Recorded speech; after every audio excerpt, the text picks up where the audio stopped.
300 galon na mga sabon ang nag-sponsor kay Diwata bagong. And we are giving Ma'am Diwata 300 gallons of dishwashing. Wow! Yes, sir.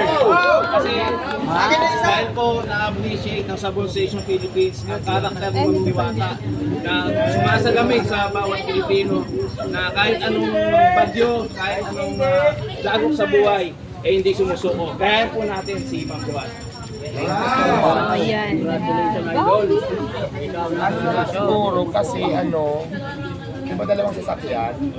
Ang pinaproblema ko saan ko ilalagay, wala akong space. Kaya hintayin na boxes po siya.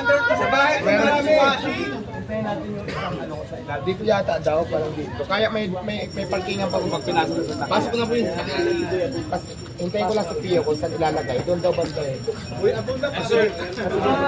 Kasama din po namin yung official brand ambassadors namin, the Wonder Family. Wonder Family. Dito sila. Ayan. Daming camera, Diyos.